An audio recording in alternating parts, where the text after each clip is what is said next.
Travailler dans une tour, même si elle s'appelle la tour First, la plus haute de France, cela semble plutôt sérieux.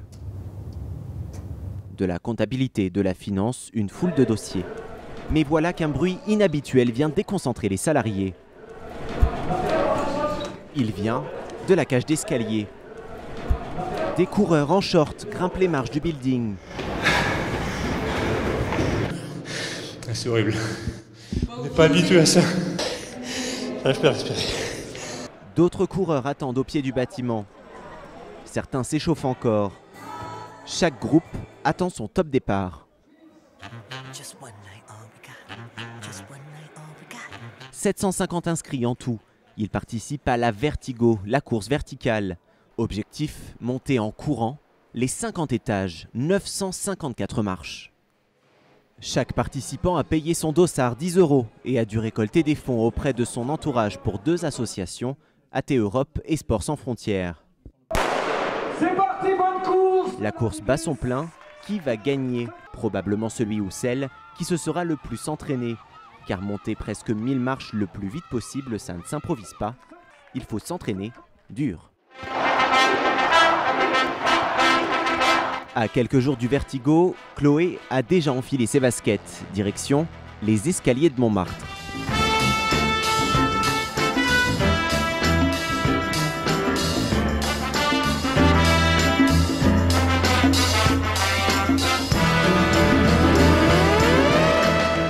Là, j'y trouve un peu plus de plaisir déjà, mais au début, c'était horrible.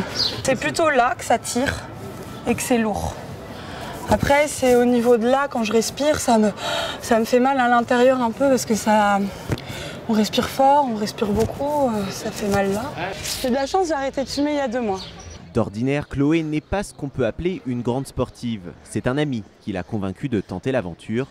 Et au départ, elle était plutôt sceptique. J'ai parlé de ce défi, j'ai fait mais qu'est-ce que ça veut dire de faire ça? Pourquoi se faire autant de mal? Ça sert à quoi de monter des escaliers? Rien que pour monter chez moi, ça me fait monter 3 étages, je suis fatiguée. Alors quelle idée de monter 950 marches? Et puis au fur et à mesure d'en parler avec mon ami, il m'a convaincue en me disant que c'était bien de se donner des fois des coups de pied aux fesses et de réaliser des exploits. Finalement, cette course est devenue un challenge personnel. Je me suis fixé l'objectif de finir la course et d'aller au bout des 950 marches, quitte à le faire en 3 heures. Et puis je suis contente de le faire aussi pour l'ONG, parce que je le fais pour moi, mais aussi c'est chouette que ce soit pour une bonne cause.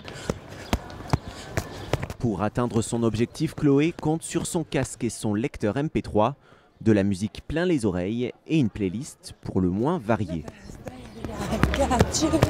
J'aime bien passer de la musique très très rapide, mais j'adore aussi mettre Jean Ferrat. Ce soir, que la montagne est belle. Que la montagne est belle. Chloé n'est pas la seule à souffrir en musique. Hassan Dam, lui aussi, même si ça n'est pas Jean Ferrat qui l'écoute. Le boxeur champion du monde poids moyen espère gagner la course verticale. C'est un autre objectif et c'est un autre défi en dehors de celui de la boxe et j'aimerais bien voir ce que ça donne. Entraînement intensif tous les jours depuis 1 mois déjà. Cogner sur le ring et monter des escaliers, ça n'est pas la même chose. Alors pendant l'entraînement, il paramètre son tapis de course en pente.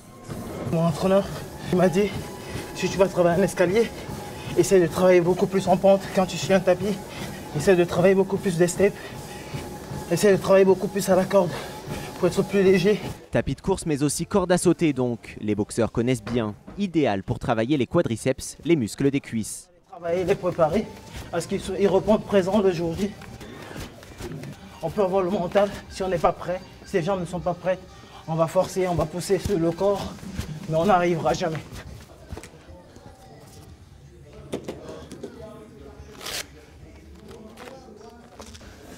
Bon, ben maintenant, on va faire des escaliers.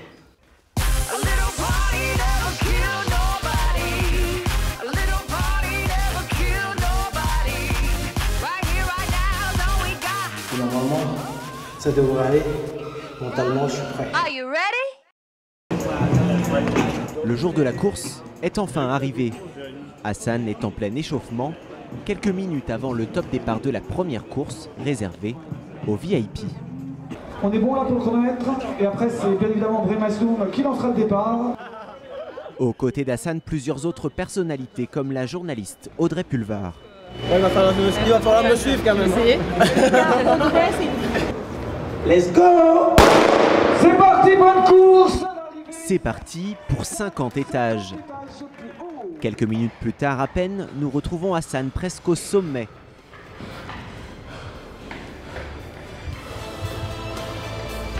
Déjà plus de 800 foulées, chaque marche devient un challenge. Il arrive 4e avec 7 minutes 38. Mais je vais vous dire la vérité, physiquement, au niveau des jambes, on peut être préparé comme on veut, on est atteint. Ça fait à peu près 8 mois que je ne suis pas monté sur un ring, donc j'essaie de m'entretenir et je me suis préparé un peu pour la course. Après les VIP et les relais en entreprise, c'est au tour des coureurs individuels. Et parmi eux, Chloé, c'est ça. c'est ça. Je suis stressée, je suis très stressée. Je sais pas pourquoi, c'est de voir tous les gens courir partout, ça m'angoisse. après quelques échauffements, le top départ est lancé. Allez, 5 minutes 30 à battre pour les garçons, 7 minutes 37 pour les filles.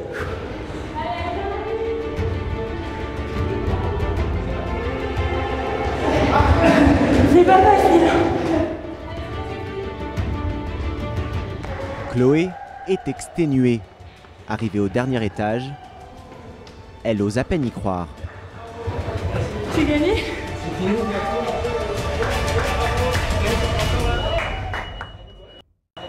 Et la belle vie, c'est par là. Moi je croyais qu'il y avait un cocktail avec des petits fours et tout. Un ami attend Chloé au sommet. C'est lui qui l'a persuadée de se lancer dans l'aventure. Ah, t'es toute mouillée. Ça va. Elle est magnifique cette fille-là, est une championne du monde. Mais vraiment. Elle n'y croyait pas, elle y arrivait quand même. Non, mais elle n'y croyait pas. Tu l'as fait en courant aussi? Non, moi je l'ai fait en bénévolant. Pour tous les participants parvenus au sommet comme Chloé, il ne reste plus qu'à profiter d'une belle récompense, le panorama. Ah ouais, c'est vrai que ça vaut le coup.